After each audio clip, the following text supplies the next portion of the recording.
સુરત શહેરના લિંબાયત વિસ્તારમાં થયેલ લૂંટ અને દુષ્કર્મના ગુનામાં ફરાર મુખ્ય આરોપી સુનિલ જુબર કારેને પોલીસે આખરે ઝડપી પાડ્યો છે. આરોપી છેલ્લા 24 વર્ષથી વોન્ટેડ હતો અને પોલીસના ટોપ 16 ઇનામી આરોપીઓમાં સામેલ હતો. લિંબાયત પોલીસને મળેલી માહિતીના આધારે આરોપી મહારાષ્ટ્ર-કર્ણાટક બોર્ડર નજીક સાંગલી જિલ્લાના જંગલ વિસ્તારમાં સંતાયો હોવાનો પત્તો લાગ્યો હતો.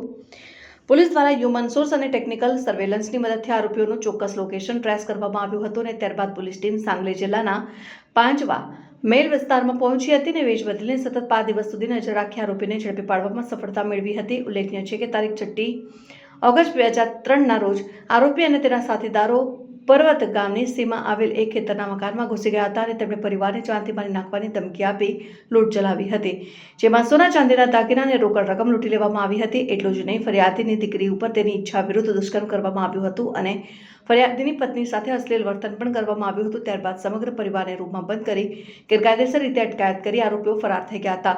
ઘટનાના વર્ષો બાદ હવે મુખ્ય આરોપીની ધરપકડ થતાં પોલીસને મોટી સફળતા મળી છે. પોલીસે આગળની કાયદેસરની કાર્યવાહી હાથ ધરી છે. પોલીસ સ્ટેશન વિસ્તારમાં 2003માં એક લૂંટ વિથ રેપનો ગુનો દાખલ થયેલો હતો.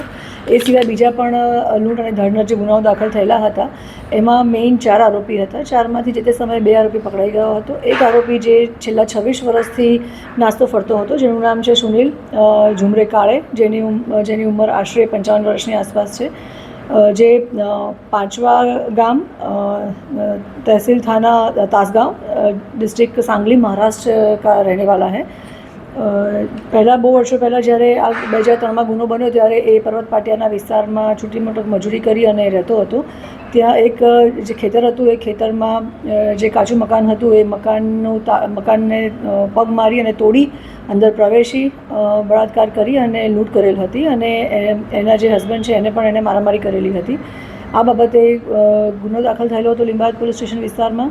4 આરોપી હતા, એમાંથી 2 પકડાઈ ગયા છે અને જે 2 બાકી હતા એમાંથી એક આજે છે સુનિલ ઝુમરે કાળે.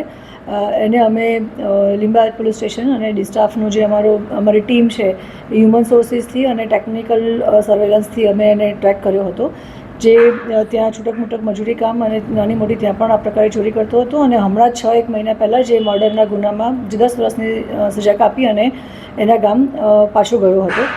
અમારી પાસે જેવી ઇન્ફોર્મેશન આવી અમે ટીમ રવાના કરી અને આ આરોપીને ઝડપી લીધેલો છે, જેના પર પોલીસ કમિશનર શ્રી સુરત શહેરના અનુપસિંહ ગેહલોત સાહેબે 40,000 રૂપિયાનું ઇનામ પણ જાહેર કરેલું છે અને સુરત સિટીના જે ટોપ 16 આરોપી છે એમાંનો એક આ છે જે નાસ્તો ફરતો હતો અને જેને અમે આજે એરેસ્ટ કર્યો છે.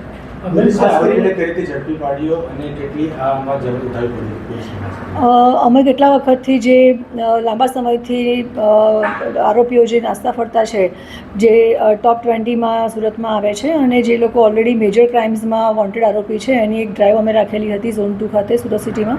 અને એના ભાગરૂપે જે અમે અમારી જે ટીમ છે પોલીસની, એલસીબીની ટીમ છે, લોકલ થાણા અધિકારી છે, ડિસ્ટાફની ટીમ છે, તમામ અમે લોકો આના પર કામ કરતા હતા. એક આખું લિસ્ટ અલગ બનાવીને એના પર કામ કરી રહ્યા છીએ. એના ભાગરૂપે જ અમને હ્યુમન સોર્સિસથી અને ટેકનિકલ સર્વેલન્સથી આ માહિતી મળી હતી. આ જે આરોપી છે સુનિલ સન ઓફ ઝુમરે કાળે, એ મર્ડરમાં પણ મહારાષ્ટ્રમાં આરોપી રહી ચૂક્યો છે. મેડમ, આ કેટલું ચેલેન્જિંગ હોય છે? કારણ કે જે તે સમયે જ્યારે વ્યક્તિ ગુનો કરે છે ત્યારે હાવભાવ અલગ હોય છે, ચહેરો બદલાવ હોય છે, ત્યારે હવે પકડવું કેટલું મોટું ચેલેન્જિંગ હોય છે? મેઇન અમારી ચેલેન્જ એ જ હતી કે આશરે 26 વર્ષ જેવો સમય નીકળી ગયો છે અને 26 વર્ષ પછી વ્યક્તિનું પોતાની આખી ઓળખ બદલાઈ જાય છે. ફેસનું જે રેકોગ્નાઇઝેશન છે, ફેસના ફીચર્સ છે એ પણ ચેન્જ થઈ જતા હોય છે. એણે કેટલી બધી જગ્યાએ પોતાનું રહેઠાણ અને એ પણ ચેન્જ કરેલું હોય છે.